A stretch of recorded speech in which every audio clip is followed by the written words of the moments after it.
Imagine falling in love with someone who can never love you back. Now imagine that this someone is yourself. This is the story of Narcissus, one of the most famous myths of ancient Greece, and perhaps the most modern.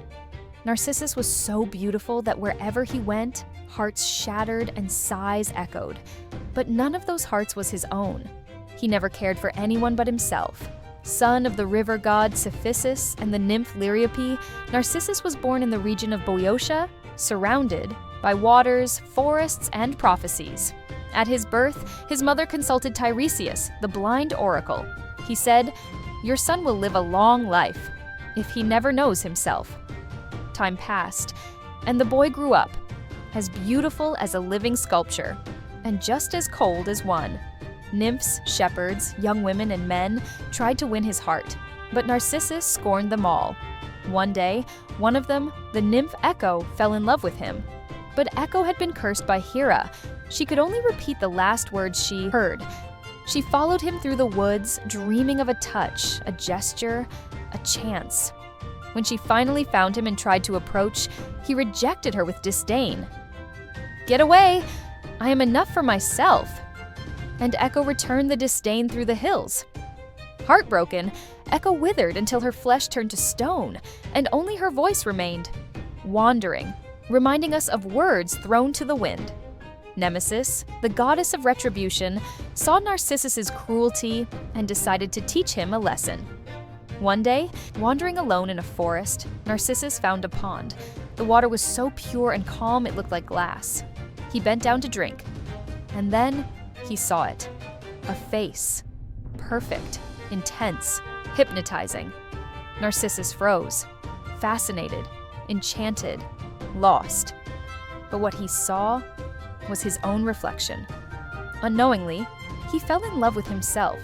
He tried to touch, to kiss, to speak. But everything dissolved into ripples on the water. Days and nights passed. He no longer ate, no longer slept. He only stared. Trapped in an impossible love, Narcissus grew weaker and weaker. In the end, his body collapsed onto the grass. His face touched the water one last time. They say that in place of his body, a delicate flower with white petals and a golden center bloomed. The Narcissus, which still leans over water mirrors to this day. An eternal reminder that even beauty can be deadly. But the myth didn't stay in the past. It's more relevant than ever. Echo, the symbol of silenced loves, reminds us that a voice without an ear to hear becomes meaningless repetition. Nemesis teaches that the universe seeks balance. The pendulum of ego always swings back.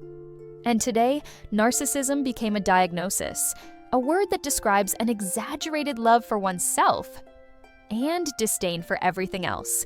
In times of digital mirrors and endless selfies, Narcissus has taken on new forms. He's in the perfect feed, in the filter that hides, in the emptiness of likes that never truly fulfill. But he's also in the pain of those who feel alone, even surrounded by images, including their own. The story of Narcissus isn't just about vanity, it's about illusion, about mistaking image for identity, reflection for truth, and about the danger of looking so much at ourselves that we forget to look at others. In the end, Narcissus didn't die from beauty, he died from loneliness. The same loneliness many feel when they love only what they see, not who they truly are. The myth asks us, are we just admiring our reflection or getting lost in it? Maybe it's time to step away from the lake and finally look into someone else's eyes. Because only in true connection does love stop being a mirage and become life. Had you heard the myth of Narcissus before? If you enjoyed this story, I think you'll love this one too. See you next time.